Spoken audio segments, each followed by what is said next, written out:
मेरा ये केस 2 साल पहले से 1.5 से 2 साल से चल रहा है। 17 अगस्त को 2022 को सीबीआई की पहली केस फाइल हुआ था और 22 अगस्त 2022 को पीसीआईआर फाइल हुई थी। मुझे गिरफ्तार किया गया है। ना तो किसी कोर्ट ने मुझे दोषी करार दिया है, ना मेरे ऊपर कोई मुकदमा चला है, ना मेरे ऊपर कोई आरोप तय हुए हैं, ना मेरे ऊपर कोई आरोप तय हैं। अभी तक इस केस में सीबीआई 31,000 पेज फाइल कर चुकी है कोर्ट में और 294 विटनेसेस को एग्जामिन कर चुकी है। ईडी लगभग 162 विटनेसेस को एग्जामिन कर चुकी है और 25,000 पेजेस फाइल कर चुकी है। इन सारे विटनेसेस और सारे कागजों को मिला के मुझे क्यों गिरफ्तार किया गया है? मेरा नाम सीधे सीधे 4 स्टेटमेंट्स में आता है, वो मैं आपके सामने रखने की इजाजत चाह रहा हूँ। तो मेरा चार्ज क्या आता है?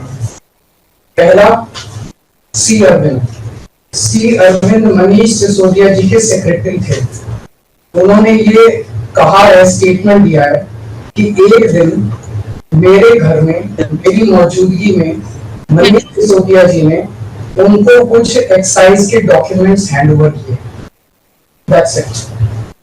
मैडम उन्होंने ये नहीं कहा कि मेरी मौजूदगी में पैसे दिए, कोई ऐसा कोई डाउट नहीं है।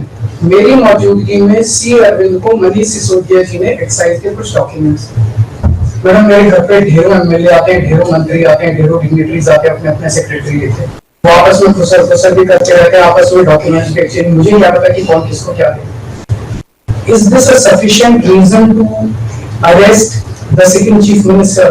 क्या ये स्टेटमेंट एक सेकंड चीफ मिनिस्टर को अरेस्ट करने के लिए पर्याप्त है? नंबर 1।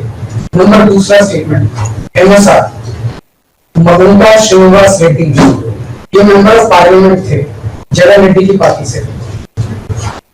एमएसआर एक दिन 16 मार्च 2021 को 4:30 बजे मेरे दफ्तर आते हैं। उससे 10 दिन पहले उन्होंने मेरे ऑफिस में चिट्ठी ईमेल भेजी कि मैं एमपी हूँ, मुख्यमंत्री से मेरे ऑफिस वालों ने उसको 10 दिन बाद का टाइम दे दिया। वो मेरे पास मिलने के लिए आते हैं 4:30 बजे। मैं किसी वजह से जल्दी में था, आके वो मुझे कहते हैं कि मुझे दिल्ली में अपना फैमिली चैरिटेबल ट्रस्ट खोलना है, उसके लिए जमीन चाहिए। मैंने उनको कहा कि जमीन हमारे अंडर में नहीं आती, एलजी साहब के अंडर में आती है, आप मुझे चिट्ठी दे दीजिए, मैं एलजी साहब को फॉरवर्ड करूंगा एंड दैट्स इट। सो ये हुआ 16 सितंबर 2022 को उनके घर पे रेड होती है। उनसे पूछा जाता है कि क्या आप केजरीवाल जी से मिले? वो कहते हैं कि हाँ मैं मिला और मैं केजरीवाल जी से अपने फैमिली ट्रस्ट की जमीन मांगने गया था। ये 16 सितंबर 2022 को सेक्शन 17 का स्टेटमेंट है। ED is not happy with this statement. 5 महीने के बाद उनके बेटे को 10 फरवरी को गिरफ्तार कर लिया जाता है। उसके बावजूद भी वो अपने स्टेटमेंट पे कायम रहते हैं। उनका दोबारा गिरफ्तारी के बाद स्टेटमेंट लिया गया, वो कायम रहते हैं। 5 महीने जब उनका बेटा गिरफ्तार रहता है तो बात टूट जाता है। 16 जुलाई को अपना स्टेटमेंट बदल लेते हैं। उसके बाद वो 16 जुलाई को वो अपना स्टेटमेंट बदल लेते हैं। 18 जुलाई को उनका बेटा छूट जाता है। उसके बाद उनका कोई स्टेटमेंट नहीं होता। That's it.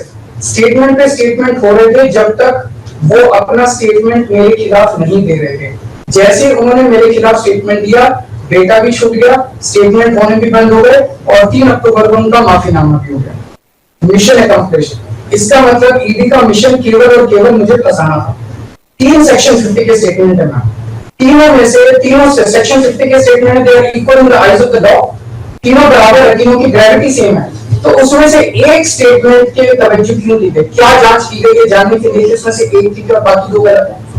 जो 25,000 पेज ईडी ने फाइल किए हैं कोर्ट के अंदर, उन 25,000 में जो केजरीवाल के खिलाफ वाला स्टेटमेंट है केवल वो लगाया गया, बाकी दोनों स्टेटमेंट दबा दी जाए। क्यों मैम?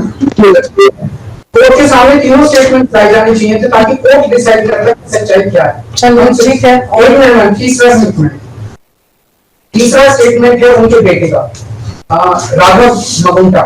राघव मगुंटा से 16 सितंबर को उसके घर पे जब रेड होती है उनसे स्टेटमेंट लेते हैं कि says whatever his father had said. उसके बाद 10 फरवरी को उनको अरेस्ट किया जाता है।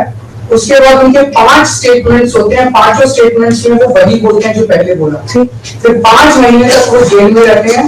उसके बाद जब 16 जुलाई को उनके पिताजी स्टेटमेंट बदलते हैं तो 18 जुलाई को उनको छोड़ दिया जाता है। तो 7 स्टेटमेंट उनके हुए, 6 में वो मेरे खिलाफ नहीं बोलते, 7वें में जैसे ही मेरे खिलाफ स्टेटमेंट देते हैं उनका उसके बाद कोई स्टेटमेंट नहीं होता, उनको जेल कर दिया जाता है, उन्हें माफीनामा दे दिया जाता है। तो जो 6 स्टेटमेंट्स हैं ये रिकॉर्ड पे नहीं लाए जाते। चौथा है शरद रेड्डी। शरद रेड्डी के केस में 16 सितंबर को उसको अरेस्ट किया गया, 16 सितंबर को उसकी अरेस्ट हुई, उसने मेरे खिलाफ कुछ नहीं बोला। 9 नवंबर को उसका स्टेटमेंट लिया, उसने कुछ नहीं बोला। 10 नवंबर को उसकी अरेस्ट हुई, उसके बाद उसके 9 स्टेटमेंट्स होते हैं, मैं 9 स्टेटमेंट्स वो मेरे खिलाफ नहीं बोलता। उसके बाद 6 महीने उसको अरेस्ट करने के बाद 25 अप्रैल को वो टूट जाता है और वो केवल इतना कहता है कि मैं विजय नायर के साथ मिलने सीएम साहब के पास गया था, सीएम साहब जल्दी में थे, सीएम साहब ने कहा कि विजय के टच में रहो, विजय अच्छा लड़का है। मैं केवल ये जानना चाहता हूं कि क्या ये 4 स्टेटमेंट्स एक सिटिंग चीफ मिनिस्टर को अरेस्ट करने के लिए, मैम 2 मिनट दे दीजिए, तो ये पर्याप्त है? नंबर 1। नंबर 2, जो 30,000 पेज फाइल किए गए हैं, ये 30,000 पेज के अलावा 1 लाख पेज ईडी के दफ्तर में जो हमारी बेगुनाही के सबूत है, उनको कोर्ट के सामने नहीं लाया गया। ये दूसरी बात मैं ये कहना चाहता हूँ, ये शराब घोटाले का पैसा आखिर है कहाँ, जो शराब घोटाला कहा जा रहा है। मैम ये आरोप लगाया जा रहा है कि 100 करोड़ रुपए किसी साउथ लॉबी में शराब की हमने पॉलिसी बनाने के लिए, आदमी पार्टी, मैम ये जस्टिस संजीव खन्ना का ऑर्डर है। जस्टिस संजीव खन्ना का order ma'am page 22 para 12, the assertion in the complaint filed by DOE that kickback of rupees 100 crore was actually paid by liquor group is a matter of debate.